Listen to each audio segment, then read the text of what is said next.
Bom, gente, vamos recomeçar nosso seminário. Dar boa tarde a vocês. De manhã já foi muito bom, vocês já ficaram muito felizes. Agora vamos ter o segundo turno. Antes de começar o segundo turno, eu vou ler uma mensagem da Mirna Araújo, do MEC, de manhã, mas eu não quis contar para não tumultuar, mas diz assim: bom dia, coordenadores. Estamos recebendo a nova diretora da formação esta semana, a professora Carmen Neves. Essa semana também temos uma reunião com o secretário Rosiele e toda a equipe para fecharmos o formato do PNAEC, com ou sem prioritárias, a depender do orçamento.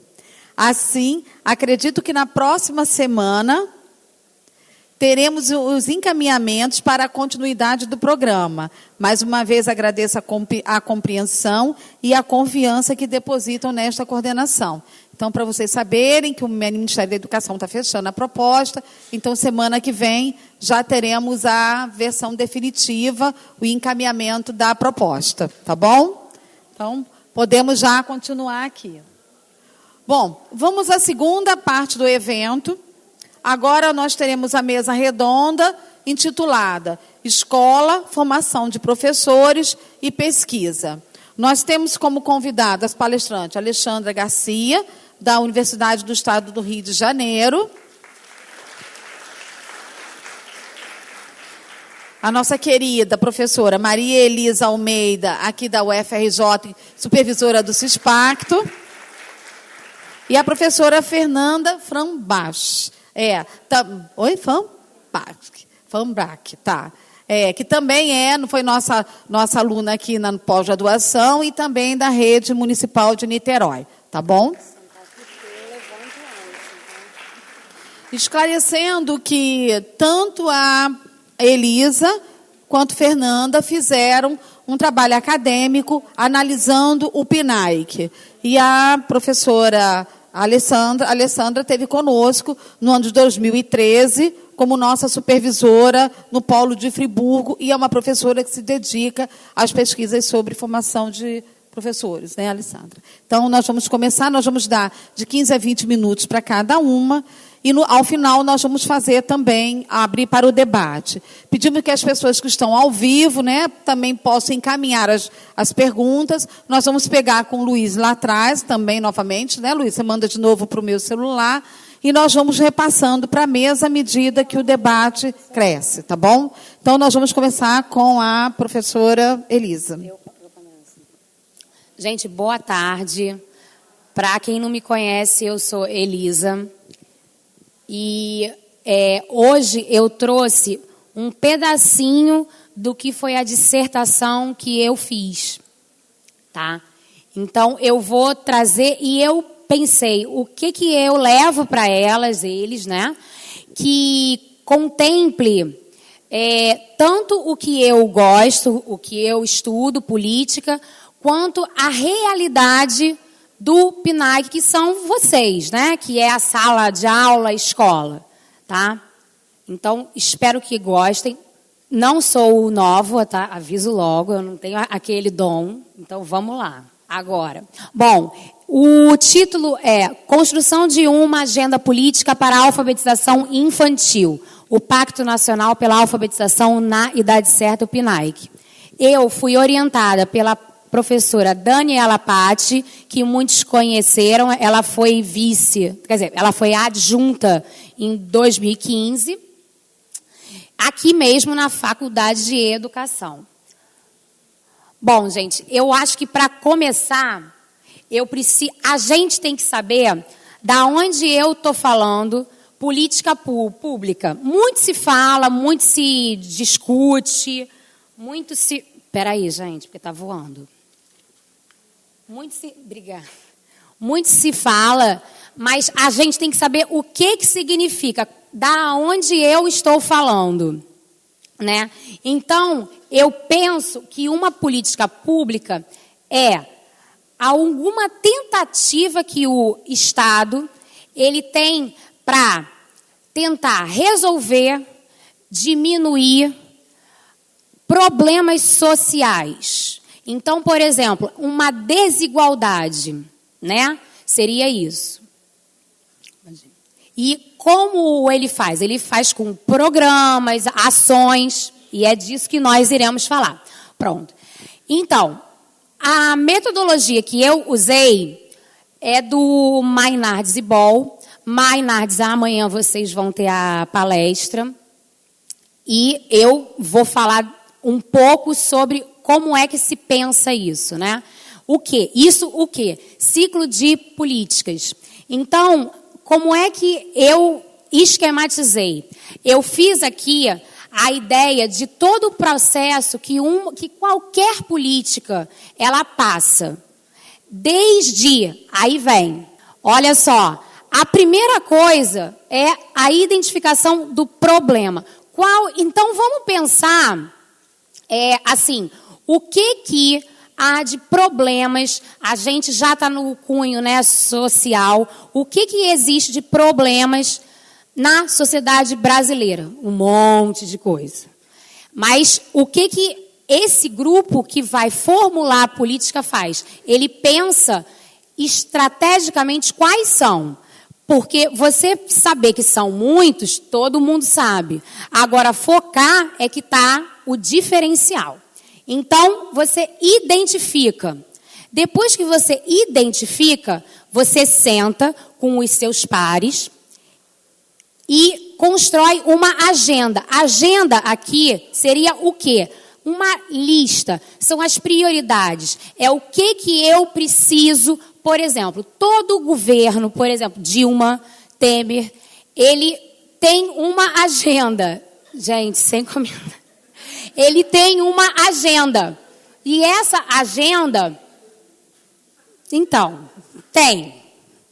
Essa agenda, ela vai ter os pontos principais aos quais ele quer alcançar. Bom, depois disso, você tem a formulação. Sabendo qual é o problema, construindo, olha, temos que priorizar tal ponto.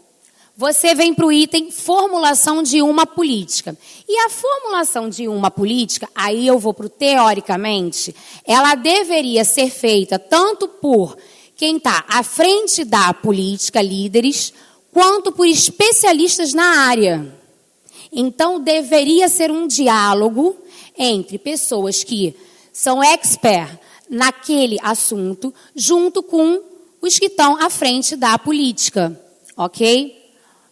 Depois que você formulou, você tem que tomar decisão. Mas como assim, né?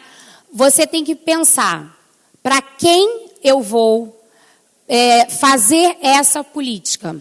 Eu vou abranger todo o país? Eu vou abranger um estado? Eu vou fazer algo censitário? Eu vou fazer algo, apenas um teste para ver se dá certo e aí depois, pode ser. Essas possibilidades todas são possíveis. Bom, tendo feito a decisão de como será a política, como ela vai ser estruturada, você tem a implementação, que Maynard chama de recepção. Por quê? Ele sempre pensa, uma política, ela é pensada por um grupo e ela vai para um grande grupo, que muitas vezes não teve uma influência direta na construção dessa política. Então, como é que é recebida a política? É a ideia de como é que os atores sociais, os destinatários, vão receber aquilo que o governo está propondo. Depois que você tem a implementação, a recepção, que pode durar 1, 2, 3 anos, você tem a avaliação. Entretanto, Maynard fala, e eu também acho válido, que a avaliação ela não deve se resumir ao final do ciclo, ou seja, depois que eu implementei. A avaliação ela deve acontecer em todas as etapas. Desde que você está identificando, você tem que, com seus pares, pensar. Será que isso que eu estou querendo usar como um item da agenda política é válido? O tempo todo deve haver essa avaliação sobre todo esse processo cíclico. Vai, Alana. Então, aí é que vem. Aí é o que eu quis, né? Então, como é que o PNAEC, ele pode ser entendido pelo ciclo de políticas? Como é que o PNAEC vai se encaixar naquele ciclo que nós vimos? Primeira coisa, identificar o problema. Isso são dados, tá?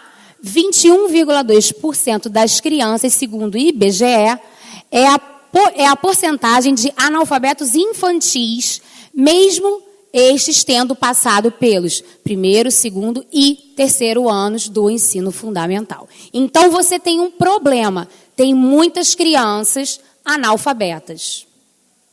Bom, então, a ideia vem agora. O que eu vou pensar especificamente para resolver isso? O quê? Você pensa em uma política voltada exclusivamente para a alfabetização infantil.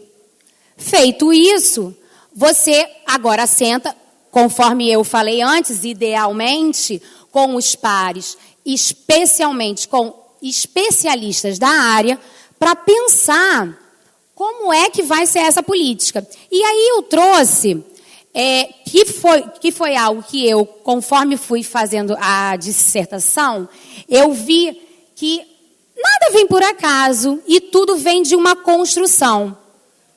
A meta do PNE, que todos sabemos que é para todas as crianças estarem plenamente alfabetizadas até os 8 anos, ele já vinha, esse discurso já foi construído desde o PDE e do TPE. Então, desde 2006 e de 2007 que você tem esse discurso.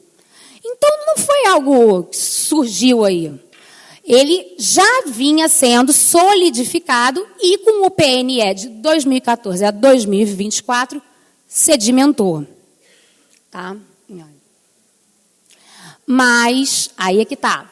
Para haver prosseguimento nesse ciclo de políticas, e especialmente na política do PNAEC, é crucial o regime de colaboração entre os entes federados. Sem isso, não ia ser possível. Não ia ser possível implementar e ter tido a recepção que teve o PNAEC se não tivesse sido uma ideia construída conjuntamente com o MEC, as universidades públicas federais e estaduais de todo o país e os demais entes, que são os estados e os municípios. Esse coletivo fez a grande diferença. Por quê? Quando você vem para a recepção ou para a implementação, você precisa, para ter êxito, creio eu, que basicamente você tem que ter um diálogo. Então, o que o PNAEC trouxe? Ele trouxe esse diálogo da formação continuada. Houve outros cursos, outras, né? Mas o que o PNAEC trouxe? Esse diálogo direto entre o MEC, as universidades e os demais entes. Isso facilitou muito. E mais, estava muito claro desde sempre qual era o destinatário final dessa política, que são os professores alfabetizadores. Isso. E a avaliação, você tem sistematicamente duas coisas. Você tem a ANA, voltada para as crianças, né? Terceiro ano, e você tem o CISPACTO. Eu sei que eu conheço, né?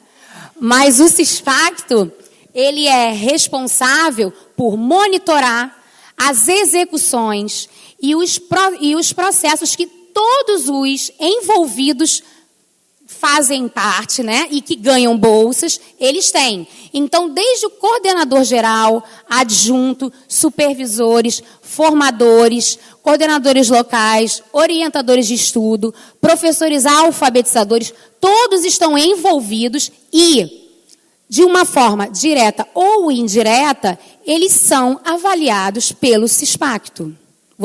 Vocês sabem disso. Professor, por exemplo, orientador, se ele não tem aquela nota mínima 7, ele não vai ganhar bolsa. Então, isso é uma forma de avaliar. Você, se não ganha 7 dos seus, entre aspas, muitas aspas, superiores, você não vai ganhar bolsa. Vai. Não dá. Olha só. Então, aqui eu fiz aquele ciclo, só que exatamente com os momentos em que o PNAEC passou. Tá? Então, desde a ideia, o alto índice de analfabetos infantis. Depois disso, a criação de uma agenda. Não, então vamos pensar em alfabetizar essas crianças. Mas, obviamente, a agenda política, ela está muito ligada a fatores externos, como setores da sociedade que possuem poder. Então, a ideia de alfabetizar todas as crianças até os 8 anos, ou ao final do 3º ano do ensino fundamental, não foi uma decisão de professores universitários ou de estudiosos da área. Isso veio pronto, veio para, olha, essa política, para ela ser viável, ela vai ter que conter isso. Tanto que idade certa está literalmente ligado a isso, e foi um nome que não tivemos escolha, não se pôde trocar. Era ou aceita o nome e implementa a política, ou acaba tudo. E os atores sociais que estavam envolvidos, eles viram o quê? Não, então, peraí, então vamos, porque são as táticas, né, como a Elaine fala.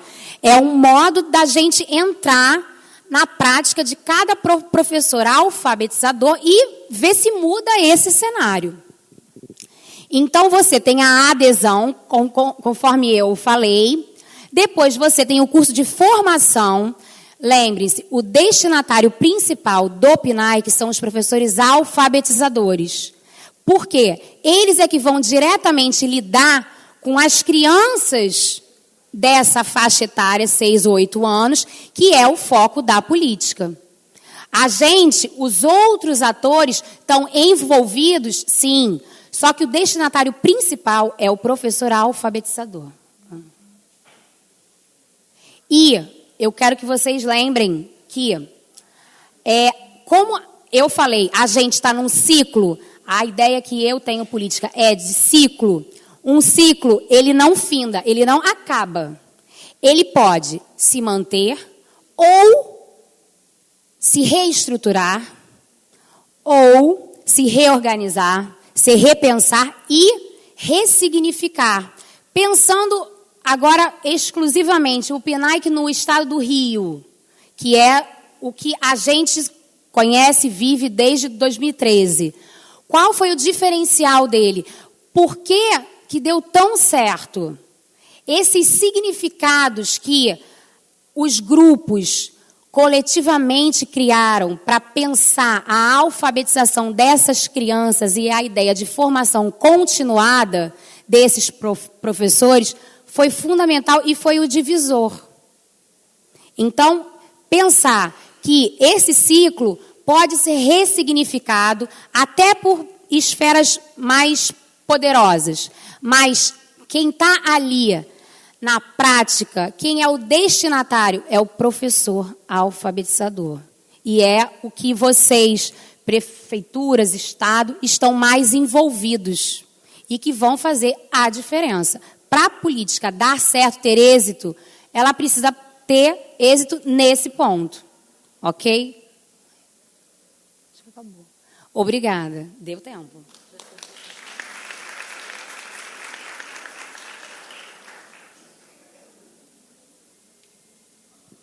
Certinho, gente. Eduquei direitinho, né? Vamos lá. Não, certo, Elisa, 20 minutos, bonitinha. Agora eu vou passar para a Fernanda. Bom, boa tarde. Eu, como a Elaine já falou, sou Fernanda Frambach. Estou vendo vários rostinhos daqui conhecidos, o que já dá uma tranquilidade um pouquinho maior, porque é difícil estar aqui na frente hoje, ainda mais para falar não só de uma pesquisa, né, de uma dissertação, mas uma dissertação que envolve prática, que envolve outros professores, que envolve outras vozes, né? Então, o título da minha apresentação é um recorte do título da minha pesquisa, assim como essa apresentação é um recorte, e aí eu brinquei que é o recorte do recorte do recorte, para caber em 15 minutos, da minha pesquisa de dissertação de mestrado, da minha dissertação de mestrado, que foi defendida no início desse ano. Aqui na Universidade... pode voltar, não. Aqui na UFRJ... na linha Currículo, Docência e Linguagem, e a minha orientadora foi a professora Ludmila Tomé de Andrade. E aí o título é Entre Urdiduras e Tramas, tecendo reflexões sobre transformação continuada de professores alfabetizadores. E já vou explicar um pouquinho esse título, um pouquinho diferente, porque na minha dissertação eu utilizo como metáfora, né, que vai conduzindo toda a construção dela, a um texto da Marina Colasanti, que provavelmente vocês conhecem, A Moça Tecelã. Então, a partir dessa metáfora, eu fui construindo o meu trabalho. Pode passar? E só explicando as urdiduras e tramas. Né?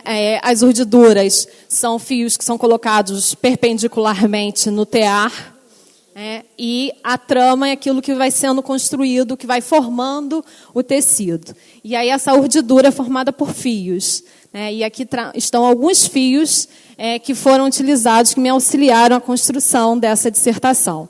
Então, a minha identidade profissional, a minha identidade como professora alfabetizadora, que fui e que sou, né? A minha participação no PENAIC como orientadora de estudos, como formadora, a minha integração com outros professores, então, por isso que eu trago aqui vozes docentes, né? A metodologia que eu utilizo é a análise do discurso. Então, mesmo algumas vozes estão aqui, fisicamente colocadas especificamente, e muitas outras não estão, mas algumas, inclusive, estão nesse auditório. Porque a gente vai se formando a partir dos discursos que a gente vai se estabelecendo com outros. Né? E muitos aqui fizeram parte desses discursos e me ajudaram também a construir o que vem sendo apresentado aqui. Então, também um estudo teórico, uma análise documental, as entrevistas que eu fiz com alguns orientadores e professores, uma revisão bibliográfica, a participação no grupo de pesquisa e toda essa trajetória. Então, na verdade, aqui é o resultado de um caminho que não começou no mestrado, mas começou a partir da participação nessa grande política. E aí, como objetivo geral da dissertação, da pesquisa, eu coloquei identificar e analisar as contribuições da formação continuada do PENAIC, especialmente no que diz respeito ao letramento literário, e aí havia necessidade de fazer um recorte. Eu optei pelo recorte o município de Niterói, no estado do Rio de Janeiro. O objetivo geral era investigar a contribuição da formação continuada, mas como é uma grande política e havia muitos aspectos a serem investigados, eu trouxe um pouquinho o olhar para investigar os discursos e as propostas de formação de leitores dentro da política. Só que nesse período aqui não dá para falar disso tudo, então eu vou trazer o recorte mais para a contribuição da formação continuada. Pode passar. Como objetivos específicos, então, articular uma concepção bakhtiniana de linguagem, que é a minha ancoragem teórica, a uma proposta de formação continuada. Analisei os materiais de referência para a formação, e aí focalizando também os conceitos de formação continuada e as propostas de letramento literário, apesar de não aparecer esse termo, né, mas as propostas de formação de leitores. E então eu analisei as portarias, analisei os cadernos de apresentação, o caderno de formação e os 24 cadernos de linguagem, né, os cadernos que foram utilizados em 2013. E também analisei, fiz a articulação dessa análise documental com a análise dos discursos de orientadores, 2 orientadores de estudos e 3 professores alfabetizadores, observando especialmente as contribuições que eles apontavam em relação à formação continuada e as propostas e concepções em relação à formação de leitores. Então, hoje eu vou trazer só em relação, nas discussões em relação à formação continuada. E aí eu começo a fazer esse percurso, trazendo uma reflexão sobre a proposta de formação continuada. Né? A Elisa falou um pouquinho aqui a importância da gente saber o que é que a gente está considerando como política. Né? O professor Nova de manhã falou, né, o que a gente precisa saber, o que a gente está chamando de formação continuada. E aí ele estava falando de manhã, eu estava pensando, se eu tivesse ouvido essa palestra, eu tinha pensado mais um monte de outras coisas que eu não pensei. Né? Mas eu trago uma reflexão pensando como é que a formação continuada tem sido colocada para nós, né? E como é que isso foi aparecendo nos documentos. Depois proponho, né, uma proposta de formação continuada como processo dialógico, e aí alguns autores que embasam isso. O professor Nova é um autor que fala muito disso, né, da necessidade de criação de espaços em que a gente possa conversar sobre, falar sobre, refletir sobre, e não espaços que sejam cursos, né, que venham e digam faça isso, faça aquilo outro. Então, são coisas que a gente precisa pensar, e eu fui pensando isso a partir dessas análises.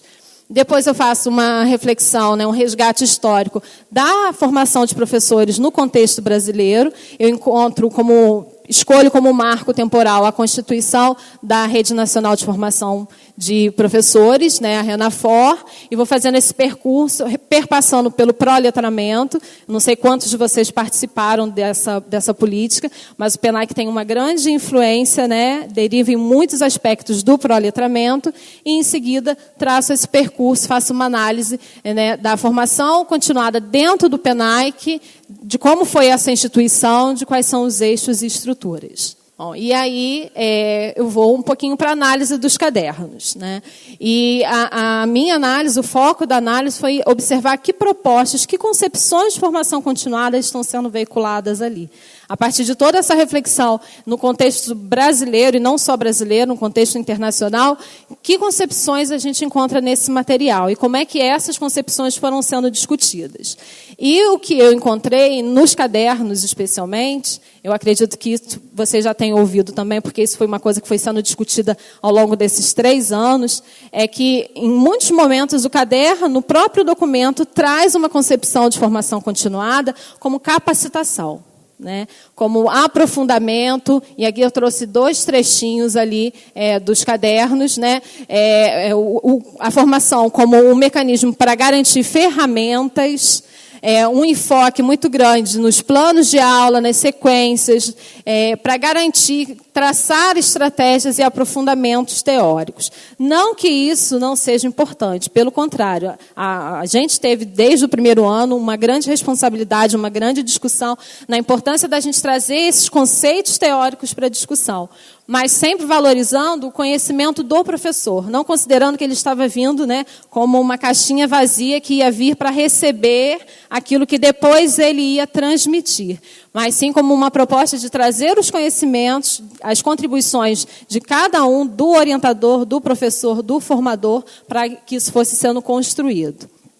E um outro trecho que também traz essa concepção ainda, né, do material vindo com esse viés de que nós vamos ensinar o professor como utilizar os materiais, como utilizar os livros didáticos na prática, para a aquisição, né, apropriação do sistema de escrita alfabética. Então, a gente foi fazendo essa análise, e eu acredito que isso foi uma grande tônica daqui da universidade, foi que a gente trouxesse os cadernos, a utilização desses cadernos, mas não como a única estrutura, mas sempre a partir de uma leitura crítica, de uma observação mais criteriosa e trazendo outros elementos, e não nos baseando apenas neste único documento, que ainda traz, né, uma concepção de formação como aquilo que vai capacitar o professor, como aquilo que vai dizer o que depois ele vai ter que fazer na prática, como se ele já não soubesse. Então, a gente encontra ainda muitos discursos assim. Na minha pesquisa, uma coisa que eu fui observando é que esse próprio material ele foi se modificando no decorrer do tempo. Esse material que eu analisei foi o de 2012, que nós utilizamos em 2013. E aí tinha uma grande crítica que era cada professor nos grupos tinha um caderno de 1 ano, porque nós tínhamos turmas que tinham professores de 1º ano, 2º ano, 3º ano. Aí cada um tinha um caderno diferente. Aí a gente tinha o formador, né, o orientador, acabava tendo que ficar pensando elementos de todos os cadernos. E conforme a Maria Elisa foi falando, né, a política ela vai se reestruturando, ela vai se refazendo. E aí, a partir dessas críticas que às vezes parece que a gente fala e não é ouvido, a gente vê que no caderno de matemática isso já foi modificado, isso já passou a ser um caderno único para todos, e no de 2015 isso foi ainda mais modificado, porque nesses aqui especialmente a gente tinha todos os artigos majoritariamente construídos por uma única universidade, né, a Universidade de Pernambuco. A grande parte, 70% dos autores eram dessa única universidade, e a partir dos outros anos a gente já tem materiais que são construídos com outros olhares, né? Essa multi-olhar mesmo, né? Vários olhares diferentes, várias reflexões de diferentes lugares. Então, isso foi uma coisa que foi se modificando. Bom, e aí o meu interesse, né, foi observar essa análise a partir do contexto de produção da política, né, puxando um pouquinho o que a Maria Elisa falou, e aí depois eu fui analisar esses mesmos discursos a partir do contexto da prática. E aí o que eu fiz foi entrelaçar fios, né, construir essa trama dessas análises com as vozes também, com as discussões, com as reflexões de orientadores de estudos e professores alfabetizadores. E aí o campo em que eu fiz a pesquisa foi o município de Niterói. Então eu trago na dissertação como foi a implementação dessa política lá. A escolha dos participantes, né, o processo dessa construção. No momento de escolher quem é que ia contribuir com a pesquisa, não fui eu que escolhi, eu fui ao coordenador local do momento, naquele instante, e pedi que indicassem, que ela indicasse 2 orientadores que pudessem contribuir com a pesquisa. E ela indicou, eu entrei em contato e nós fizemos as entrevistas. E depois eu pedi que esses mesmos orientadores, eles indicassem professores alfabetizadores que também pudessem contribuir. E aí não fiz nenhuma referência ao perfil desses professores, só coloquei que eu gostaria que o critério que fosse utilizado é que esses professores estivessem no curso, na formação desde o primeiro ano. E aí uma orientadora indicou um professor e uma outra orientadora indicou 2 professores. Então, na dissertação, eu trago um pouco o perfil desses professores, né? Quem são esses professores? Porque eles não são só o nome da dissertação, eles carregam uma identidade, eles carregam uma formação, eles carregam um percurso, né, docente de experiência, que vai influenciar também no trabalho deles, não só como professores, mas também como formadores. Então, eu trago um pouquinho os diálogos dessas histórias pessoais e depois elenco 6 eixos de análise dessas entrevistas. Aqui eu só vou apresentar 2. Mas na dissertação eu converso com eles sobre a participação deles e a motivação para que eles estivessem inseridos no programa, tanto os orientadores de estudos como formadores, como o que fez o professor alfabetizador participar dessa formação. O processo de leitura dos materiais de formação e avaliação pessoal. Então, foi um outro item que nós conversamos. Como é que eles fizeram a leitura desses materiais, se eles observaram essas nuances, essas concepções, como é que eles avaliavam esse material. A leitura dos relatos de professores presentes no caderno, isso foi uma coisa que eu identifiquei na análise do material, que grande parte do caderno era constituído por relatos de professores de outros lugares. Eu queria saber como é que eles fizeram a leitura desses relatos e como os orientadores de estudos trabalharam esses relatos, ou se trabalharam, se falaram sobre eles. As concepções e experiências com estratégia específica da proposta de formação denominada leitura de leite, que aqui eu estou trazendo só um eixo, né, que é a formação, mas um outro eixo foi a discussão sobre a leitura literária, e aí esse termo leitura de leite, essa proposta, foi também um objeto de estudo e análise, e aí eu fui verificar, né, fui conversar com eles sobre como é que eles compreendiam essa estratégia, como é que isso foi sendo vivenciado dentro das formações, como é que os orientadores desenvolviam essa atividade. Com os professores, eu também fiz algumas questões em relação ao acervo enviado pelo MEC. A gente sabe que as escolas receberam um acervo grande de livros literários, e aí, como o PENAC traz um grande enfoque nos materiais de linguagem, nos documentos, na questão da utilização desse material e da formação de leitores, eu fui discutir, conversar sobre como é que foi a utilização desses acervos. E o último eixo, uma autoavaliação e o que eles consideravam como contribuições, o que foi que mudou a partir do PENAC. Pode passar. Então, desses 6 eixos, eu trago só 2. E aí, quanto tempo eu tenho, Elaine? 5 minutos. Vou correr. E aí eu trago aqui, claro que não vou fazer a leitura deles todos, né? Mas eu queria só trazer alguns enfoques ali que eu acho que são importantes, porque foi a partir desses discursos que a gente foi observando e refletindo sobre várias questões. Apesar de ser, né, uma amostra, né, e de serem falas de 3 professores e 2 orientadores, a partir da nossa vivência, do que eu fui vivenciando como formadora, e em outros momentos, a gente vai encontrando pontos de articulação e contatos com outros professores de outros lugares. Então, em relação à participação no programa, a gente vê que as motivações para a inserção foram distintas, né? Aqui eu tenho a fala de 2 orientadores de estudos que já mostram como é que foi esse processo. Então, no primeiro caso, da professora Jaqueline, ela estava na escola, ela recebeu um ofício falando sobre a oportunidade de participar, mas naquele ofício não estava dizendo que era sequer para ser formadora, para trabalhar como orientadora, né, para atuar como orientadora. E sim que era uma proposta de formação. E como ela era uma professora que gostava de participar de programas de formação, ela se inscreveu. E aí enviou isso foi, passou por todos os trâmites, e só depois é que ela ficou sabendo que, na verdade, ela tinha se inscrito para atuar como orientadora de estudos. Né? Já no caso da outra professora, Maristela, ela fazia parte da Secretaria de Educação, da coordenação responsável. Então, quando ela se inscreve para isso, ela sabe para que ela está se inscrevendo, e isso parte de uma motivação, né, de um interesse de trabalhar com a formação docente. E ela coloca isso, que ela já estava nutrindo esse desejo, e ali ela vê essa oportunidade. E depois a gente vai ver como é que esse primeiro momento vai interferir, né, como é que é esse processo de transformação, quando elas fazem uma avaliação 3 anos depois desse primeiro momento. Pode passar. Aqui a fala dos professores, a gente vê que a motivação para os professores alfabetizadores participarem também já foi a partir de outras questões, outros movimentos. E aí tem o professor José, que é um discurso que eu gosto muito, que ele fala que ele nunca tinha atuado como professor, que durante 23 anos ele foi bancário. E que ele passa no concurso e ele começa a atuar exatamente no período em que o PENAIC aparece. E aí ele vê no PENAIC uma grande possibilidade de ajuda, né, de fazer com que ele compreendesse como é que ele ia trabalhar, porque ele dizia assim, dava até desespero. Né? Então, ele vê no PENAIC uma oportunidade de entrar em contato com outros professores que pudessem auxiliá-los nessa prática. Mas é interessante observar que, quando ele faz isso, ele não faz sozinho. Né? Ele chama outros professores da escola e fala assim, e aí, gente, vamos ver que história é essa de idade certa, vamos fazer. E aí é interessante observar que nessa turma tinha um grupo de 7 professores da mesma escola que foram estimulados a participar a partir desse professor.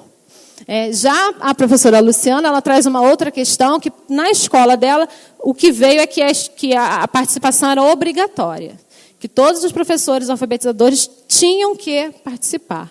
Mas ela fala que, apesar de ter, a princípio, dizer que tinha que ser, ela mesmo assim vê uma oportunidade de participar, porque já há muito tempo ela não participava de encontros de formação. Depois isso é colocado que não é obrigatório, mas ela permanece, né, e permanece os 3 anos. Então ela diz, então não foi por ser obrigatório, mas porque eu já estava sentindo a necessidade. Então eu vi a oportunidade de estar fazendo algo atual e que eu tinha certeza que ia trazer, enriquecer a minha prática. E aqui a gente tem depois, né, as considerações desses profissionais sobre a participação. Depois de 3 anos participando, o que eles colocam, né, como essa formação contribuiu, se contribuiu e como contribuiu. Né? E aí a gente tem os relatos dos professores, a professora Rose que diz, né, que o PENAIC me fez refletir mais. Eu acho que foi isso. Acho que me fez abrir mais a mente para refletir melhor e também mudar a minha prática, porque eu passei a dar mais valor. Né? A professora Luciana fala sobre a questão da leitura também. Né? Ela fala que despertou a gente também, porque se a gente não começa a querer trabalhar a história, só mesmo porque tem que trabalhar alguma coisa, né, isso acaba perdendo sentido. E ela diz, o PENAIC trouxe o que eu já havia deixado de fazer na sala de aula, o que eu acreditava. Me fez retomar uma prática que eu já acreditava, mas que eu tinha perdido. Então, ela traz o PENAIC como uma possibilidade de refletir sobre a sua própria prática e trazer aquilo que ela acreditava antes, mas que já tinha se perdido com o tempo. Né? E o professor José, ele coloca muito essa questão da experiência, né? Que para ele foi muito bom, porque para quem não tinha experiência nenhuma ficava desesperado, né? No início de ver tantas crianças que não sabiam ler. Então o PENAIC como uma possibilidade de conversar com outros e também falar das suas angústias, né? Do que estava afligindo ele. Pode passar. Aqui a fala das duas orientadoras, né, sobre a participação delas no PENAIC. E aí a Maristela, aquela que trabalhava na coordenação, ela fala que, na verdade, quando ela recebeu a resposta que ela ia ser formadora, ela tinha até calafrios, né? Porque eu acho que isso a gente sentiu também em muitos momentos, né? E agora, mas como é que a gente vai se colocar lá diante de tantos professores? Como é que a gente vai falar? O que a gente vai falar? Como é que a gente vai fazer isso? E ela fala que ela sentiu muito medo, mas ela sabia que ela tinha um potencial. E aí ela foi com a cara e com a coragem. Que ela teve que estudar muito, né? Coisa que todos nós tivemos que fazer. Eu acredito que todo mundo que atuou como orientador de estudos, né? Teve isso como uma grande referência, a necessidade de buscar, de estudar, de refletir. Então, ela coloca isso e ela diz, né, eu ainda estou me constituindo, mas eu acho que está dando para o gosto e para o gasto. Eu acho que tem muita coisa, que eu tenho muita coisa a oferecer e procuro fazer o meu melhor. E a professora Jaqueline, ela vai dizer que ela não se vê naquele papel, como foi proposto pelo documento, né, de alguém que vai lá levar para o professor alguma coisa que ele tem que fazer lá na sala de aula. Né, como um efeito cascata, né, que eu te digo que você tem que fazer e você diz para o outro quem tem que fazer. Ela diz que não, que ela se vê no papel de mediação. Né, e traz a reflexão de Paulo Freire, que não existe saber mais nem saber menos, né, existem saberes diferentes, e que ali todos estão juntos para discutir, para constituir um ao outro, né, mesmo com todas as contradições do PENAIC. E aí, para concluir, pode passar. Né, alguns pontos e contrapontos, né, e aí eu coloco tecer e destecer, né, remetendo à metáfora do tear, mas a minha própria constituição, porque muitas certezas que eu tinha quando entrei no PENAIC, eu tive que destecer, né, refletir, mudei muita coisa que eu tinha pensado e vi que não era bem assim. Né? Então, esses discursos também me constituíram, me fizeram tecer outras reflexões e destecer muitas certezas. Né? E aí eu trago algumas considerações. Né? Depreendo da análise dos documentos, que eles ainda estão, né, por serem direcionados ao professor, muitas vezes ele apresenta o professor como o terceiro, né? E uma análise bakhtiniana vai falar isso. O professor é colocado numa posição objetiva, né? Do caderno ele é sempre ele, aquele, quem, né, o outro, aquele que precisa, que deve. Né, os textos apresentam um caráter informativo e prescritivo, como deve fazer, faça desse jeito, faça daquele jeito. Uma concepção de formação continuada ainda como complementação e como capacitação, o que vai nos indicar, né, a necessidade das formações, dos encontros de formações, como espaços para se discutirem esses documentos, para que eles sejam lidos e discutidos criticamente, né, e com uma intenção de reconstrução e de réplica. Né? O que está dizendo aqui, mas o que a gente considera? É isso mesmo? Né? E aí a importância das universidades, que são responsáveis pela formação, de oferecerem, né, de estimularem, de proporem que esse seja um espaço que esses cadernos sejam lidos de forma crítica, né, e não aceitados apenas. Né. Outra coisa que os discursos docentes apontam é a valorização dos momentos, né, que propiciaram essa socialização de práticas e as trocas de experiências. Isso foi o que eles mais salientaram, porque muitas vezes eles não têm esse espaço na sala, na escola, né? O professor Nova hoje falou da formação em loco, né? Mas acho que é um caminho longo para a gente percorrer ainda, porque muitos só tinham nos encontros do PENAIC a oportunidade de sentar, de discutir, de refletir, de falar das suas angústias, de compartilhar as suas experiências, né? E por meio de um olhar retrospectivo, eles avaliam, né, que participar dessa proposta tem colaborado para que eles repensem e reelaborem as ações docentes. Acho que só falta mais um. Eu sei que eu já passei do tempo, mas eu estou acabando. Então, aqui, algumas considerações e proposições, né? A importância do PENAIC para esses professores, e eu corroboro com isso, né? A contribuição para lançar luz sobre essa questão da alfabetização. Os municípios tiveram, né, que parar para discutir, para pensar, para fazer. A gente sabe que ainda não é o ideal. Muitos municípios a gente não tem o apoio que a gente precisa, ou o apoio que seria necessário, mas isso já está sendo construído. De alguma forma, isso tem trazido essa discussão à tona, né? A questão da formação docente também. Desculpe. Apesar de que ainda precisa, né, e além da formação, empreender ações de gestão, né, a questão de infraestrutura, de investimentos, mas o PENAIC tem trazido uma grande contribuição no sentido da formação continuada. Pode passar. Né? Argumento em favor do fortalecimento do protagonismo docente, né, de olhar para o professor alfabetizador, para o orientador de estudos, para o formador, não como aquele que vai absorver e depois passar, transmitir, mas como um sujeito constituidor de conhecimentos, e aí fortalecimento desse protagonismo, né, reiterar a importância das reflexões críticas, especialmente quando se refere às propostas de formação continuada, e a formação como espaço para que os professores possam dizer de si, das suas histórias, dos seus saberes, né, que são provenientes tanto da formação profissional, incluindo esses programas de formação, mas também dos nossos saberes e práticas, né, dos nossos conhecimentos que são oriundos também da nossa experiência pessoal e profissional. E aí, para terminar, agora para terminar mesmo, tem uma epígrafe que eu utilizei no final, né, pensando nessa constituição, nessa tessitura dessa dissertação, e pegando como metáfora a Marina Colasanti, no texto A Moça Tecelã, ao final, o que a Moça Tecelã faz? Para quem conhece, ela destece. Ela começa a destecer tudo aquilo que ela tinha feito para tecer outras coisas, né? E aí eu digo que não existe a primeira nem a última palavra, e não há limites para o contexto dialógico. Este se estende ao passado sem limites e ao futuro sem limites. Não existe nada absolutamente morto. Cada sentido terá a sua festa de renovação, questão do grande tempo. Porque o PENAIC é isso, né? É a gente tecer e destecer o tempo todo. Destecer certezas, tecer novos conhecimentos, tecer novas relações. E eu intento isso para a minha pesquisa, né? Não como uma palavra final, não como uma análise para dizer que é isso ou que não é isso, que o professor está fazendo desse jeito ou não, mas como um processo mesmo da gente pegar esse fio, destecer o que está lá e começar a tecer novas histórias. Eu acho que foi isso que a gente foi fazendo a cada ano e espero que possamos, né, esse ano ter em breve essa oportunidade de pegar o fio de novo e tecer novas histórias, novas relações. É isso, obrigada.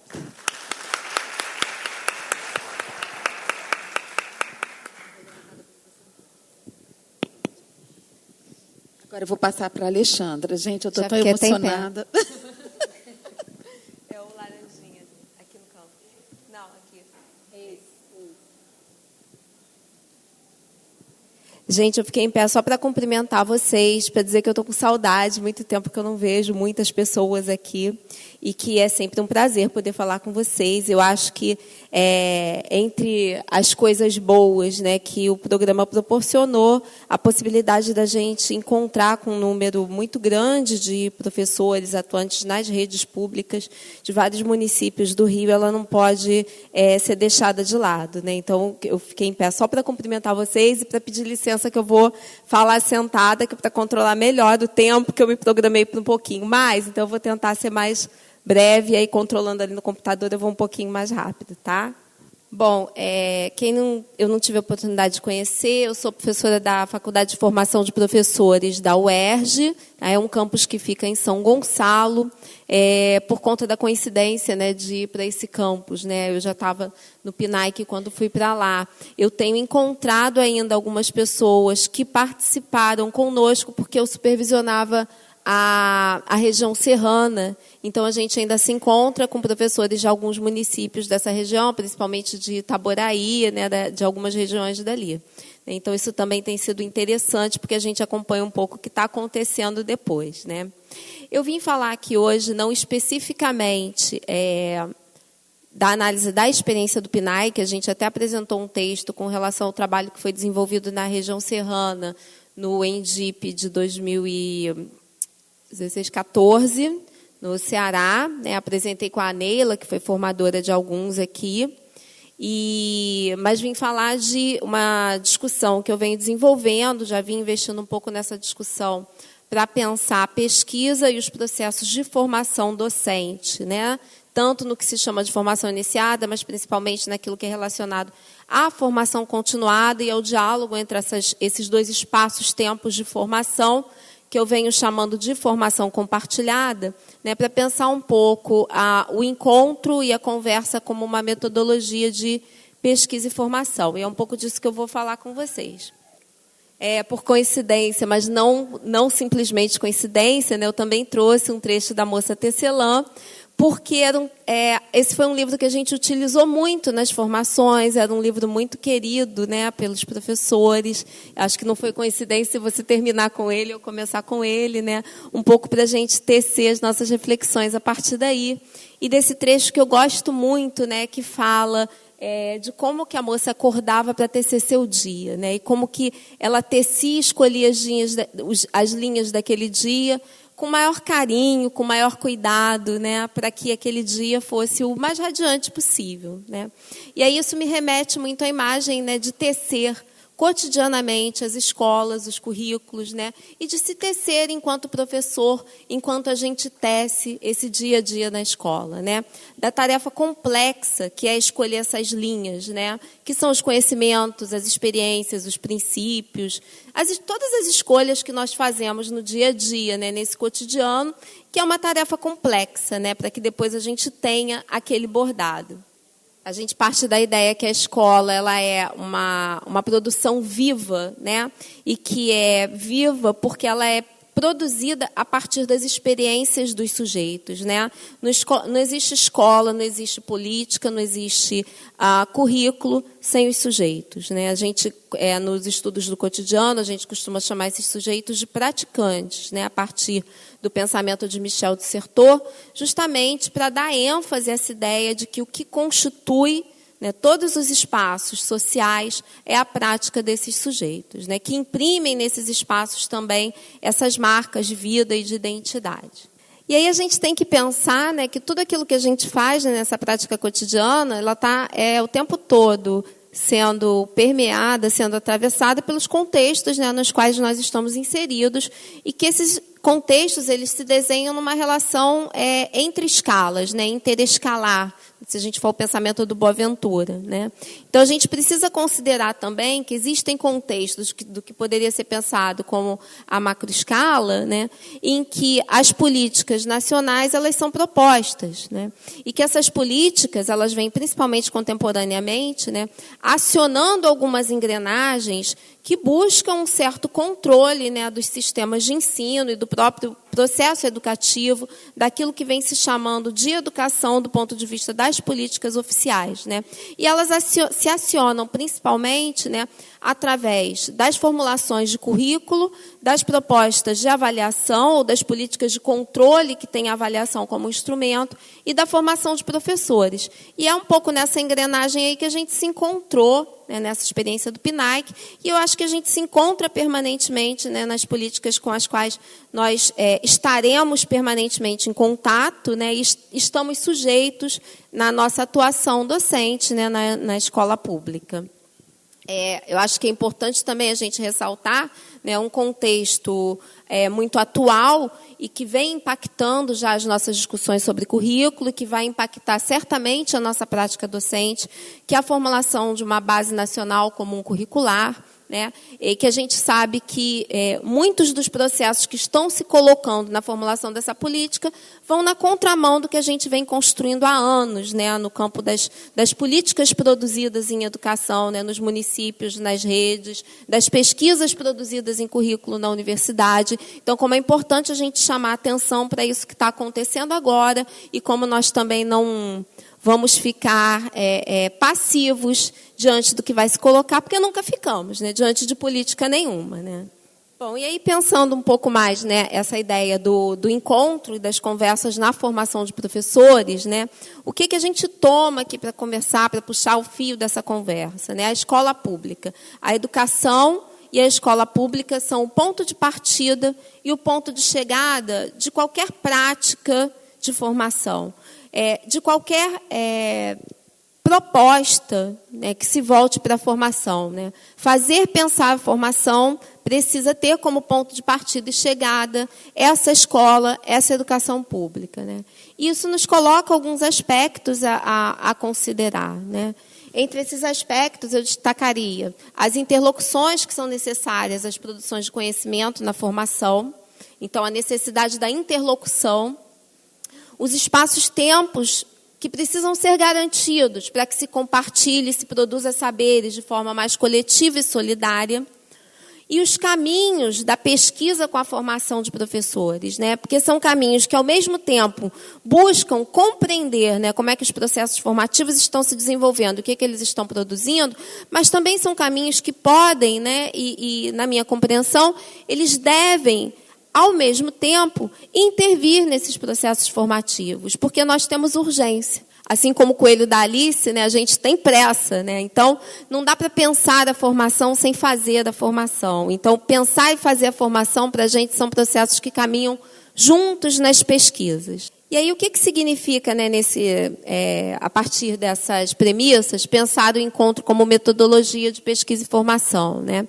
É uma conversa um pouco que a gente vem desenvolvendo com alguns princípios políticos, epistemológicos e metodológicos do trabalho com as escolas, tanto do trabalho de pesquisa, quanto dos trabalhos que são desenvolvidos a partir das pesquisas, nos diálogos com a universidade e com os processos formativos. E aí eu parto desse trecho da canção do Chico Buarque, né, para investir um pouco na ideia de que a gente tem mais o que esperar do encontro do que da espera, né? Como diz o poeta, tem mais samba no encontro do que na espera.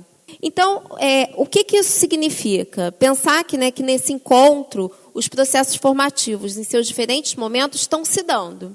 A gente, o tempo todo, está envolvido em encontros. Seja encontro com outro colega, seja um encontro proposto pela Secretaria de Educação, pela coordenação da escola, seja os encontros ocasionais, sejam aqueles que a gente busca, seja um trecho que a gente lê de um autor, compulsoriamente ou não, né? Seja uma situação que a gente vivencia na sala de aula, né? Então, a nossa formação, ela se dá por encontro, né?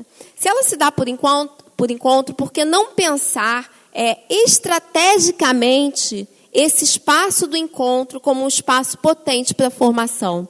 Porque no encontro é que se produzem as interrogações. No encontro se produzem também outras ideias, novas ideias, né? Questionamentos e muitas vezes dúvidas também. Então, por que não pensar o encontro estrategicamente, né, como esse espaço-tempo e também como uma metodologia, né, para o processo formativo e para estudar essa formação? E o que isso implica, né, quando a gente vai refletir sobre o currículo, né? Qual o papel do encontro quando a gente pensa o currículo? Quem foi aluno da região serrana, quem fez a formação com a gente na região serrana, lembra que a gente virou até uma brincadeira entre nós, né, que a gente dizia, tudo é currículo, né? O currículo está aqui o tempo todo, né? No que você faz e no que você não faz, tem currículo, né? E o currículo, né, se a gente olha para o currículo como um espaço de produção, né, que é tanto cultural quanto política, porque toda escolha que você faz, toda prática que você tece, ela pressupõe saberes, ela pressupõe opções políticas, ela pressupõe também concepções pedagógicas, né? Então, é uma produção que é eminentemente cultural e política. E é o espaço da opção, da criação, da afirmação daquilo que apostamos e investimos como política de educação, né?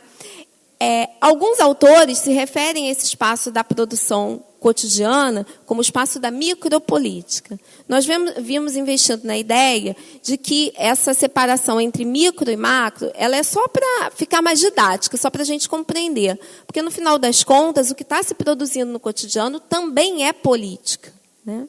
E, assim, currículo, né, é uma noção importante da gente sempre reavaliar, sempre problematizar, porque aquilo que a gente entende, né, pelo termo currículo vai influenciar aquilo que efetivamente a gente pode fazer com o currículo, né, as apostas que a gente tem, né, junto ao currículo, né. O La Roça diz que é importante que a gente problematize as palavras e lute pelas palavras, pelos sentidos das palavras, porque a gente não pensa com pensamentos. Antes de tudo, a gente pensa com palavras, né? As palavras constituem aquilo que pensamos e aquilo que acreditamos. Então, é muito importante a gente se interrogar sobre essa palavra currículo o tempo todo. Não deixar ela esquecida, não deixar ela passar, né, em branco lá no nosso cotidiano e, principalmente, não tratar ela como um programa, como uma lista de conteúdos, né, como alguma coisa que objetifica toda a nossa relação com o conhecimento e com o que ele produz, né, dentro e fora da escola. Então, o modo como compreendemos currículo, ele afeta as nossas possibilidades de agir com o currículo. Então, como é que as pesquisas que desenvolvemos e os processos de formação, eles podem interrogar o currículo e seus sentidos, né? Aqui eu até trouxe algumas imagens de encontros nossos de formação, né, na região serrana, para ilustrar um pouco essas ideias, né? Eu entendo que existe um processo, né, que ele atravessa o tempo todo a formação e que, através desse atravessamento, nós podemos permanentemente estar interrogando esse currículo, né? Os processos formativos, eles ocorrem com as trajetórias, né, como já vem afirmando há muitos anos, né, o professor Antônio Novo, e como ele deve certamente ter reafirmado na palestra hoje de manhã, né, com a própria vida do professor, né, e em múltiplos contextos, como chama a atenção Nilda Alves, né. Esse processo, que é permanente e contínuo, ele precisa ter espaço para sua discussão, para potencializar os processos de reflexão, para pensar nas possíveis direções que esses processos de formação estão tomando. Então, o que significa? Que a gente não pode pensar numa política de formação como algo pontual, que se dá só através de um programa, que só acontece quando existe um programa nacional voltado para a formação. Para que a gente pense, de fato, naquilo que se chama, né, naquele clichê da garantia da qualidade da educação, a gente não pode deixar de pensar que o investimento na formação de professores precisa também ser garantido politicamente e efetivamente. Não adianta dizer lá no plano do município que existe formação de professores e você faz uma vez por ano uma reunião, né, chamam um artista para fazer aquele show bonito, que a gente também merece, né, gente? Aí chama alguém para falar com os professores e você não tem espaço para discutir sobre as suas questões, para discutir o currículo, para discutir a sua prática, para pensar sobre a sua experiência.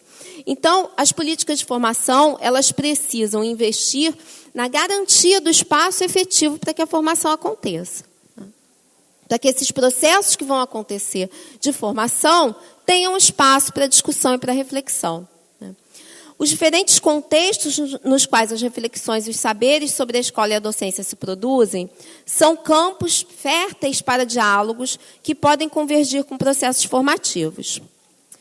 Melhor esses campos podem responder às questões que nos colocamos sobre a educação e a formação de professores na contemporaneidade. Então, pensar esses processos permanentemente, ter o espaço garantido para pensar esses processos, viabiliza interrogar a compreensão de escola, de conhecimento, os saberes e os valores que alimentam as práticas educativas, as práticas curriculares cotidianamente, né?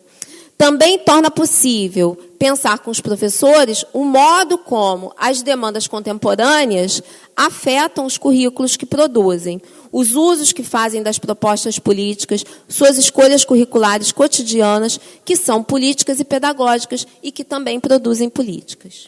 Pensar esses princípios de formação e pesquisa é algo que se constrói, se tece, né, para ficar na imagem da moça tecelã, na metáfora da moça tecelã, a partir de alguns princípios, né, que a gente vem investindo em discutir, em desenvolver a partir do diálogo com alguns autores, né, com um campo teórico. E esses princípios são investir nos diálogos universidade-escola, a valorização dos saberes produzidos pelos professores em suas práticas. E essa valorização ela precisa se dar principalmente a partir da visibilização do que os professores produzem com as suas práticas. e dos saberes que com essas práticas emergem. As narrativas e a sistematização dos conhecimentos produzidos pelos e com os professores. Então, as narrativas elas se tornam um rico manancial onde a gente pode não só ter acesso, quanto a dialogar com esses saberes que são produzidos pelos professores e, sobretudo, com o modo como esses professores estão percebendo, compreendendo as escolas, né, os currículos e as propostas políticas que chegam, né, também cotidianamente. A experiência e a produção do currículo, o compromisso político com a escola pública, as práticas como espaço de produção político-emancipatório e não só como um espaço de reprodução, a necessidade permanente não só de dar voz ao professor, mas de ouvir o que esse professor tem a dizer, né? Que eu tenho chamado de ouvir as vozes da escola. E de vivenciar os princípios de formação nos processos formativos propostos. Porque não adianta a gente ter lá no nosso material, no nosso caderno de formação, vários princípios maravilhosos, pertinentes, teoricamente bem fundamentados, se na hora que eu vou colocar essa formação em prática, se na hora que eu vou dar forma, né, a essa proposta, eu não permito que o meu processo de formação traga esses princípios. Eu não permito que o professor vivencie esses princípios nos quais eu estou investindo, né? Então, vivenciar tudo isso que está ali acima é fundamental para que qualquer um desses princípios possa trazer algum tipo de contribuição para o processo de formação. E como é que a gente tem operado um pouco isso, né? No PNAE, que a gente fazia isso nas turmas, procurava manter sempre um espaço dialógico, investindo na ideia de interação dialógica a partir do pensamento de Paulo Freire, na noção de ecologia de saberes a partir do pensamento do Boaventura, que diz que quanto mais experiências estiverem disponíveis no mundo, mais saberes nós teremos como construir a partir dessas experiências, a partir também da noção de dialogia do pensamento de Bakhtin, tá? E como é que isso tem tomado forma, né? Lá na Faculdade de Formação de Professores, a gente tem agora um projeto de extensão que é chamado Café com Currículo, que são rodas de conversa, tá? A extensão se dá através dessas rodas de conversa, onde se discute o currículo e onde se discute, né, esse currículo a partir das questões que os professores demandam, que os professores trazem, tá? Então, são espaços-tempos de formação compartilhada, porque eles permitem que essas experiências, essas questões, esses saberes, essas interrogações, muitas vezes também as lamentações, possam ser trocadas, possam ter seus sentidos negociados, possam ser refletidas nesse coletivo, né? E o que a gente busca com isso? A gente busca explorar as potencialidades e as possibilidades das rodas de conversa e de outros dispositivos que possam produzir redes de conversação na interseção entre currículo, formação docente e na interseção escolas-universidade, né? A gente investe, então, na lógica dialógica, na formação dos professores e na produção de saberes mais solidários e horizontalizadas entre professores, entre as escolas, entre as universidades. É o que a gente vem chamando, então, de formação compartilhada. Principalmente, né, o que se tem como por base, né, no desenvolvimento desse trabalho, né, e da pesquisa, né, dos saberes que a gente vem produzindo junto aos professores, é o conceito de justiça social e cognitiva do pensamento de Boaventura de Souza Santos, né, que funciona como um princípio político epistemológico, mas também metodológico, né, das pesquisas e processos formativos, né, com as escolas e a universidade. O conceito de ecologia de saberes, né, que sustenta essa ideia, é uma teoria que investe na ideia, no pensamento de que a pluralidade de saberes existentes e possíveis para o diálogo, ela precisa ser reafirmada, né? Nós precisamos reafirmar os saberes locais, dando centralidade às vozes dos sujeitos no cotidiano. E esse trabalho que é político-epistemológico, ele se articula, né, no pensamento do Boaventura de Souza Santos, com base na etnodiversidade, na epistemodiversidade, que seria na diversidade de conhecimentos e de formas de produção de conhecimentos, e na interdisciplinaridade. Que sentidos, principalmente, a gente percebe que emerge, né, com uma formação dialógica e que tem emergido com as rodas de conversa, né? De que estar junto a outros colegas, ser ouvido, ouvir, pensar junto, compartilhar experiências entre tantos outros movimentos, né, que são provocados e possibilitados pela ação, né, da conversa, são alguns sentimentos que os professores evocam nas suas avaliações sobre esses processos formativos, né?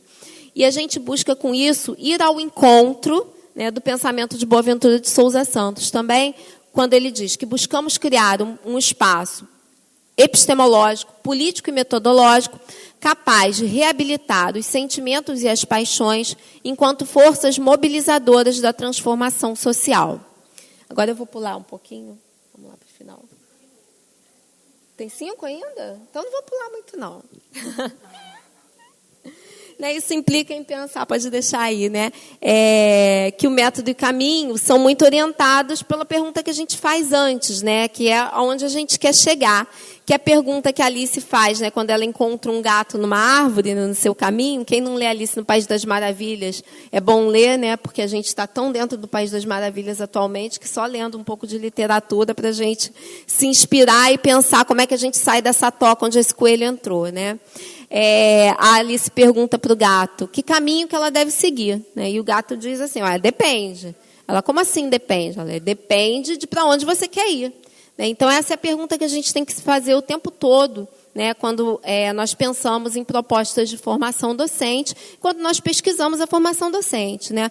Para onde eu quero ir, né, com essa formação, significa também pensar que saberes, né, nós podemos produzir e em que direção esses saberes também precisam ser produzidos, né? A gente volta lá na ideia da necessidade de construção da justiça cognitiva e social, né? O Boaventura de Souza Santos, ele vai dizer que não é possível você construir justiça social sem justiça cognitiva. Só para dar uma ideia, né, da sistematização, né, dessa discussão, como é que a gente pensa, né, nessa metodologia de pesquisa e formação, né, investida nos encontros e nas conversas. Eu tenho um pequeno esquema, né, construído a partir do trabalho que a gente está desenvolvendo, que diagrama um pouco, né, a ideia, que mostra que, na verdade, esses princípios estão separados só para ilustrar melhor o processo, para efeitos de compreensão, mas, na verdade, essas coisas acontecem o tempo todo e simultaneamente. Tá? Então, são movimentos de aproximação que se dão através de discussões, de estudos que se iniciam a partir de conceitos e sentidos, né, que estão presentes nas falas das professoras, mas nem sempre estão nomeados assim, né? E que trazem expectativas e, principalmente, trazem experiências. Tá?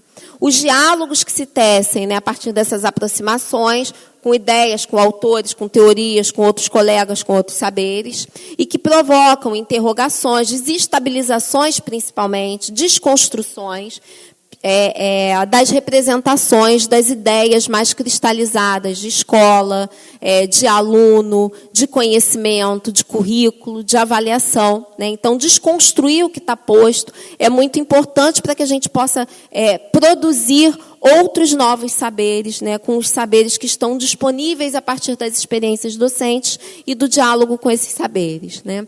Então, a intervenção das narrativas docentes apontam outras formas de pensar as situações que se apresentam, né, nos contextos contemporâneos, no cotidiano das escolas. Isso é um processo, então, que poderia ser, de alguma forma, esboçado, né, pelo desenho de deslocamentos, produções de saberes docentes e formação, mas que é cíclico, tá? Que está acontecendo permanentemente. Pode pular lá para a última, senão eu vou continuar falando, dá para falar mais meia hora com o que tem aí, tranquilamente. Pode pular lá para aquela da casinha. Tá? Então, assim, para concluir, né, mas sem fechar a conversa, esperando que outras conversas a gente possa tecer a partir daí, o que a gente vem querendo afirmar é que os saberes tecidos pelos professores em suas práticas e compartilhados com outros colegas e nas escolas constituem, para a pesquisa e para os espaços de formação, para os processos formativos, repertórios ricos que podem possibilitar incontáveis trocas e produções de saberes e sentidos, orientados para interrogações poderosas e tomadas de posições mais apaixonadas e capazes de sentidos inesgotáveis com as práticas docentes. Então, por hoje, por esse momento, é isso que eu tenho um pouco para começar a conversa com vocês. Obrigada.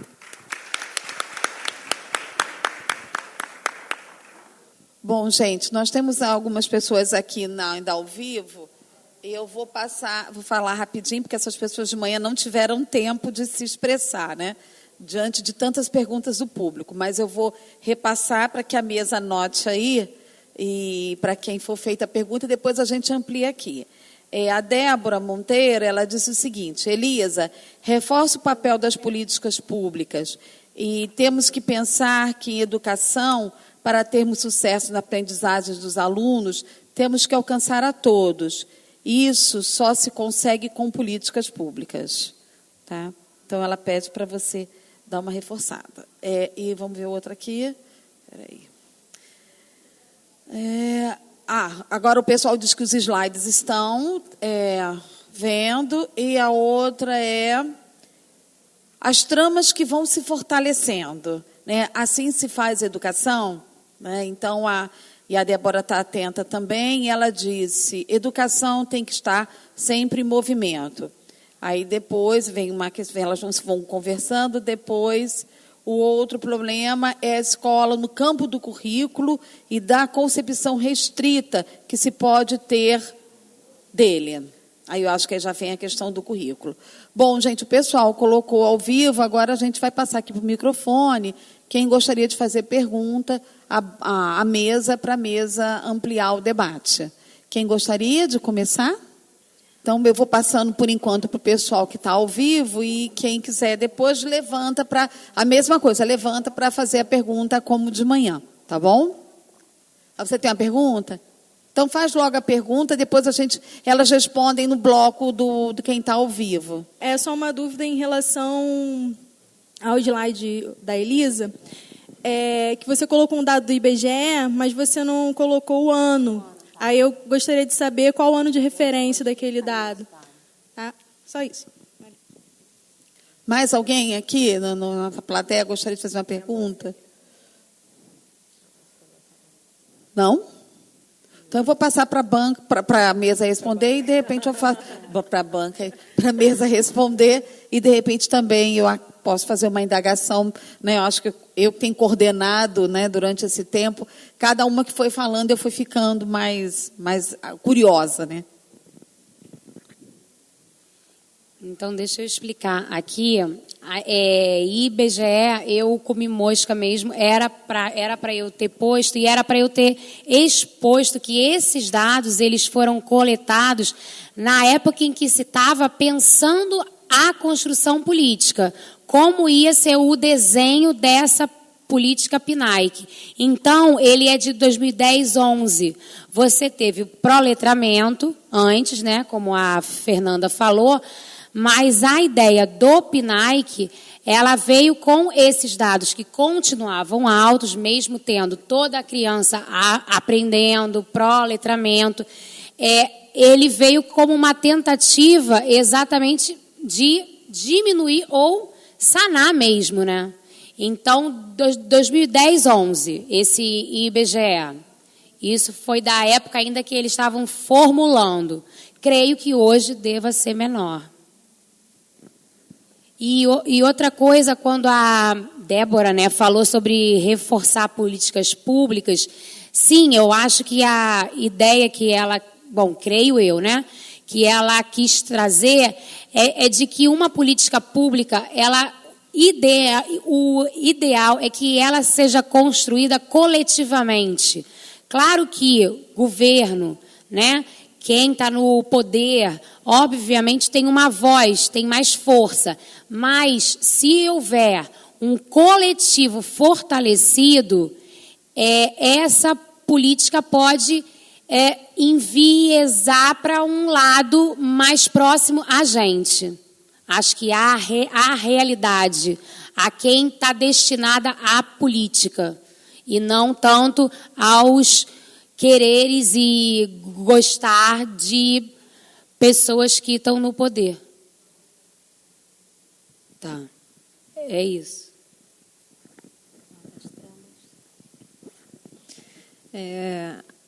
Sobre as tramas que vão se tecendo na educação em movimento. Acho que não precisa nem falar muito sobre isso, né? Especialmente depois que o Nova falou de manhã e ele falou muito sobre isso, né? A educação como viagem, como movimento, como partida e chegada, né? Como essa terceira margem do rio. E eu gosto muito dessa metáfora da trama, né? Porque a gente vai vendo que a trama ela vai se constituindo e nesse movimento de constituição, às vezes ela se desfaz, às vezes ela se refaz, às vezes ela se fortalece. E pensar a formação continuada a partir dessas tramas é pensar a partir de um processo dialógico, né? Que é o que eu defendo a partir do grupo de pesquisa ao qual eu integro, que é pensar essa formação a partir desses diálogos, entendendo que nesses diálogos não há aquele diálogo que prevalece, né? Mas que é a oportunidade de múltiplas vozes se tecendo ali, se constituindo. Então, a gente ouve, a gente escuta, a gente para pensar, para analisar a nossa própria prática, muitas vezes destece e refaz algumas coisas que a gente fazia de outra forma porque a gente não compreendia. E pensar nessa formação dialógica é entender também que isso não é só consenso, né? Que os diálogos se dão, às vezes, nos dissensos também, né? Nas contradições. E pensar a PENAIC sem pensar nos dissensos e contradições é impossível, né? Foi um processo, um caminho. Eu acho que o PENAIC no Rio foi também um processo que foi se tecendo a partir da participação de cada um, né? Da coordenação, dos orientadores, dos professores, dos formadores. Não foi uma política que veio pronta e a gente executou.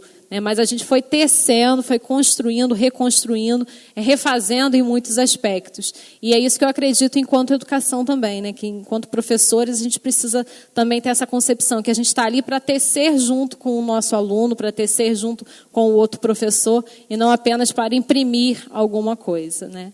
Acho que é isso.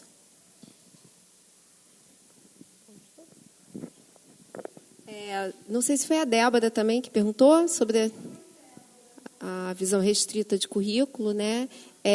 O maior problema de uma visão restrita de currículo, que infelizmente é que geralmente é hegemônica, né? É a que mais se consolida, é a objetificação, né, do currículo e do que ele produz, né?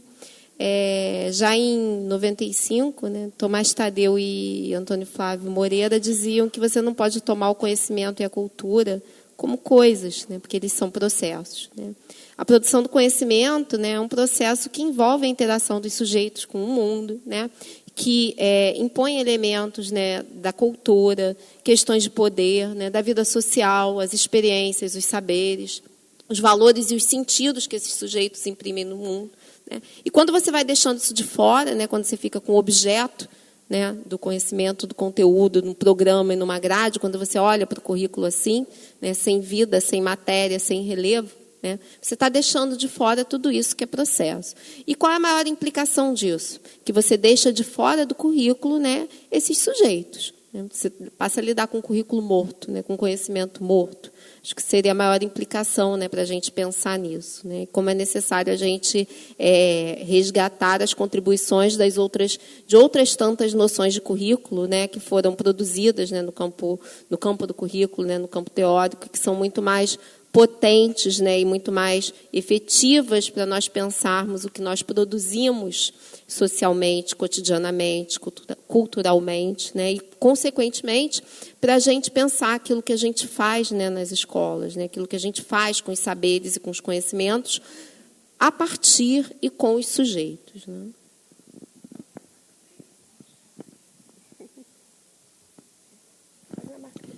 O pessoal está participando, né, ao vivo, está participando da transmissão. Duas questões foram colocadas de forma bem interessante aqui, né? Eu acho que vale a pena a gente pensar, porque num debate no Fórum das Universidades, nós indagamos qual seria o conceito de formação que o PNAEC vem constituindo. E o Rio de Janeiro, eu acho que nós pegamos isso em 2013. Eu fico pensando que ainda não temos uma pesquisa sobre o Rio de Janeiro que mostre que uma formação prescritiva não se sairia bem nesse estado. Talvez a gente não tenha os motivos do porquê, mas eu lembro que foi uma grande pressão em 2013 e que a ideia das vozes dos professores foi a primeira coisa que passou, né, para a equipe e que veio sendo sustentada pelos supervisores, né, principalmente a Alessandra e a Marlene Carvalho. Isso foi muito forte. Eu lembro assim que era uma fala muito recorrente, né, nas formações. E agora a gente recebe mais, assim, ao vivo também, mais duas questões aqui importantes, né?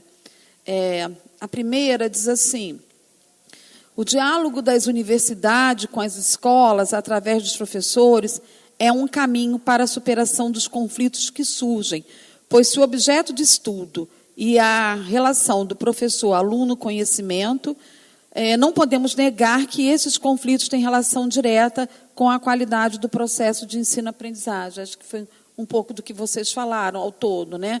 Mas tem uma coisa que é o segundo comentário, que eu acho que a gente pode avançar isso em 2016, é o seguinte: Elisa e Fernanda falaram sobre a criação das políticas públicas e do material didático do pacto, esclarecendo muitos aspectos importantes. Eu também considerei isso, a apresentação de vocês, muito boa para isso. A fala da Alessandra me faz pensar que as rodas de conversa devem ser mais presentes na nossa formação. Não seria o caso de inserirmos essas rodas de conversa nas pautas de formação continuada? Eu acho que nós temos aqui, né, algo que já ficou. Isso foi uma coisa que aconteceu em Araruama, em Friburgo. Nós fomos um dia e a ideia era fazer roda de conversa. Mas ela se tornou potencialmente, a minha equipe está aí, foi comigo, foi em Araruama. Como os professores se colocaram, né? Eu também não sei se esse é o momento do professor participar da roda de conversa, porque parece que eles participaram de forma muito ativa, né? Se de repente também, nesses 3, 4 anos, trabalhando, ouvindo essas vozes dos professores, isso veio agora também a trazer uma abertura, porque em 2013 os professores estavam, pelo vocabulário de alguns, resistentes, né? Nem gostavam, nem queriam, seria muito teórico, enfim. Será que a universidade, a escola não estão no Rio de Janeiro constituindo, né, um caminho de formação, não só o FRJ, mas a gente tem a UERJ, né, que vem com os estudos sobre cotidiano, a gente tem a Rural também, a gente tem outras universidades. Será que essas universidades não estão constituindo formas de trabalhos mais importantes hoje para esses professores, né? Agora, ela falou, será que não seria importante a gente pensar na roda de conversa como uma das perspectivas para a gente continuar, né, avançando? E eu pergunto à mesa, né, porque vocês viram, as duas falaram da política. Eu acho que a Elisa centrou mais na ideia, né, da recepção da política, né, o que significava essa política. A Fernanda mostrou muito bem o que significou o material didático. Ele teve que ser analisado criticamente, ele não poderia ser prescritivo. Quer dizer, tanto Elisa como Fernanda me mostram um Estado que pode ter características diferentes de outros estados. Será que a formação do professorado? Será que a presença de um número grande de universidades? Eu não sei, talvez uma pesquisa futura. Mas o professorado fluminense pode ter um tipo de reação à formação continuada. E a Alessandra fala da roda de conversas, quer dizer, o diálogo, né? E que isso já vinha sendo desmembrado desde 2013 com a ideia de voz dos professores.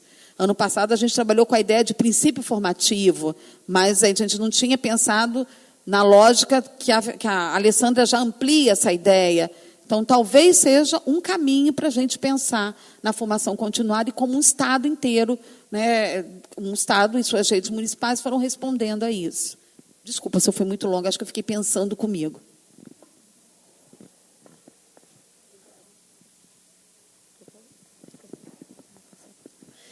Sobre essa questão do espaço dialógico, né, nesse sentido, não deu para apresentar nesse recorte, mas foi uma coisa que os professores que eu entrevistei, eles pontuaram muito isso, né? A possibilidade de ter no PENAC um momento, né, um espaço-tempo, como a Alexandra falou, para falarem, né? E aí eu gosto de retomar a fala da professora Ludmila Tomé de Andrade, quando ela diz, né, que ela critica muito essa discussão de que a gente tem que dar voz ao professor, né? A gente não tem que dar voz ao professor porque o professor tem voz, né? E quando você diz tem que dar voz, pressupõe que você tem uma autoridade sobre aquele para quem você está concedendo esse direito. Mas o que ela coloca muito é a necessidade da gente ter espaços para que a gente possa ouvir essas vozes, né? E que a gente possa se ouvir. E na minha pesquisa, né, um outro item que isso apareceu bastante, um outro eixo, quando os professores falam da importância desse momento, né, da participação no PENAC, foi justamente sobre isso, né, que muitos, apesar do nosso município ter um espaço, né, um horário de planejamento, né, previsto para o encontro dos professores, muitas vezes são encontros em que eles não têm possibilidade de falar. Né? E aí, é interessante quando a gente observa, assim, eu observei isso no primeiro ano em que eu atuei como professora, orientadora, né? Naquele início é o momento deles falarem das angústias, né? Às vezes a gente prepara uma atividade, você estuda, e você chega lá, e a primeira frase que a gente diz, mas na minha escola é assim, mas na minha escola aconteceu isso, mas naquilo... Por que isso, né? Será que não é justamente porque não existem outros espaços em que eles possam conversar sobre, falar sobre, né? E uma professora, inclusive, fala isso, né? Na verdade, aquele professor que foi bancário e entrou, né, no ano do PENAC, ele fala que, para ele, o maior ganho foi a oportunidade de ouvir outros professores, né, tanto das suas experiências, né, do que ele foi verificando que ele podia fazer também com a sua turma, mas também de ouvir outros professores que, apesar de terem mais experiência, vivenciavam né, as mesmas coisas que ele, como professor iniciante, vivenciava. Então, a importância desse espaço para a gente ouvir, e eu acho que a gente precisa tomar muito cuidado, especialmente quem está atuando como formador, para a gente não suplantar esse espaço, né? Para a gente garantir, e a gente não garantir só no sentido de ouvir também, só vamos ficar ouvindo como, né? Deixa ele falar e a gente vai ficar ouvindo, né? Mas que a gente possa também se colocar dentro dessa conversa, pensar no nosso papel ali, propor discussões, para que a gente não fique também só nas lamentações, mas o que a gente pode propor daqui, né? O que você ou outro fez que poderia me auxiliar na minha prática? Então, pensar nesse espaço dialógico, né, e aí o Bakhtin ajuda bastante a pensar nisso, é pensar esse diálogo como um espaço em que eu me constituo a partir do outro, mas ele também se constitui a partir do meu discurso, né? Então, um espaço em que todos têm a oportunidade de produzir e de ouvir os discursos que vão constituindo a todos. E aí é difícil a gente sair de um encontro desse, né, com uma perspectiva dialógica nesse sentido, do mesmo jeito. Mesmo que seja a partir de dissensos, de contradições, né? Nem sempre esse diálogo vai ser tranquilo, mas é uma oportunidade da gente, a partir desse diálogo, constituir, né? Nos constituirmos e construir outras possibilidades e reflexões. Então, eu gosto de pensar nessa possibilidade de conversa, né? No sentido da gente ouvir, mas a gente também estar inserido nesse momento. E aí acho que a Alexandra pode falar um pouquinho mais. A gente vai ficar fazendo jogral aqui praticamente. Não, é nesse sentido mesmo que Fernanda já falou, né? Quero só pegar a partir do que ela falou, né? Da questão do dissenso, né? É bom quando não há consenso, né? Porque geralmente onde há consenso há silenciamento. Alguém deixou a sua posição de lado, né, em favor da posição de outro, e geralmente esse silenciamento se dá por questões de poder. E por isso que a roda de conversa ela funciona como um instrumento tão interessante nos processos formativos, porque ela possibilita também, né, uma ação dialógica mais horizontalizada, que é muito diferente de você sentar para ouvir uma palestra, né? E assim, tem outros aspectos também que eu acho interessante a gente destacar a partir das conversas e do encontro, né, nesse sentido que eu estou utilizando, né, do conceito de encontro mesmo, né, que eu venho formulando, que é de garantir também esse espaço da crítica, do inventário, né, dos problemas crônicos da educação pública, né, que a gente chama de muro das lamentações, mas não é muro das lamentações, na verdade são questões às quais os professores, né, ao fazer da escola cada dia, estão submetidos. né? Então, é importante a gente também ter o espaço para inventariar esses problemas crônicos, né, aos quais o fazer da escola, né, está muitas vezes condicionado e que nos ajuda também a levantar o que precisa de investimento, né, o que precisa de atenção das políticas públicas também. Né? Então, eu vejo, né, isso que a gente chama, às vezes, o professor chega e reclama. Ele precisa, porque é um trabalho hercúleo, né, semanal, diário, você tecer sua aula, né, dar sua aula, fazer seu trabalho diante das condições que a educação pública ela é submetida. Então, é importante também garantir, né, esse espaço para o inventário dos problemas crônicos, né, da escola pública. Agora, não só porque, e aí eu vou um pouco no pensamento de Spinoza, né, ele fala dos bons encontros, né? Não é só a gente também ficar falando dos problemas, porque a gente pensar, e aí a partir das experiências dos professores, né, a partir da possibilidade de até dividir com o outro as nossas angústias, né, as nossas dúvidas, as nossas questões, mas também aquilo que a gente fez que foi bacana, que deu certo, que eu preciso contar para você uma coisa que aconteceu essa semana e como foi legal. Isso também tem um papel que é muito importante do ponto de vista da tessitura de outros saberes também, e da produção política cotidiana também, né? Isso fortalece, né, o professor, né? Por quê? Quando Spinoza fala dos bons encontros, ele vai falar que bons encontros são aqueles que mobilizam a vontade de agir, né? E a vontade de agir é alguma coisa que a gente precisa mobilizar permanentemente diante das questões que a gente enfrenta, né, na educação pública brasileira, na nossa profissão. Então, também por isso é importante. Ele vai dizer que um dos fatores, um dos aspectos, né, que está envolvido na mobilização dessa vontade de agir é a alegria, e que os bons encontros favorecem isso. Agora, não é uma alegria ingênua, é uma alegria do reconhecimento do nosso trabalho. Muitas vezes, ali na roda de conversa, ali naquele encontro com o outro, é o espaço que eu tenho para o reconhecimento do meu trabalho, para eu me reconhecer naquele trabalho também. Isso me fortalece politicamente como profissional, né? Então, eu acho que outra vantagem, se a gente pode falar assim, né, entre aspas, né, mas outro aspecto que a gente precisa considerar quando pensa nos espaços mais dialógicos e mais horizontalizados da formação, como, por exemplo, né, através das rodas de conversa, mas, como eu falei, também outros instrumentos, né, que mobilizem, né, as redes de conversação, que mobilizem as interações dialógicas, se a gente volta lá ao pensamento do Paulo Freire, né, que mobilizem uma lógica mais horizontalizada, né, de produção e de troca de saberes, são importantes e interessantes de se investir quando a gente pensa em políticas e práticas de formação docente. Bom, gente, alguém tem mais alguma pergunta? Eu acho que nós podemos, então, finalizar com a frase que a Débora mandou de novo. A Débora está assistindo. Débora, extremamente participativa. Espera aí, Débora, que eu sou um pouco enrolada ainda com a tecnologia. A Débora disse: como disse Freire, o diálogo é a essência para uma educação humanizadora.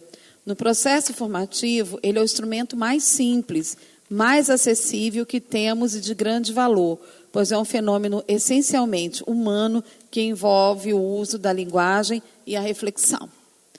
Bom, gente, eu acho que nós tivemos uma mesa, um dia hoje muito especial, né? A gente sabe que muitos não puderam ficar até o final, pelo trânsito, pela distância.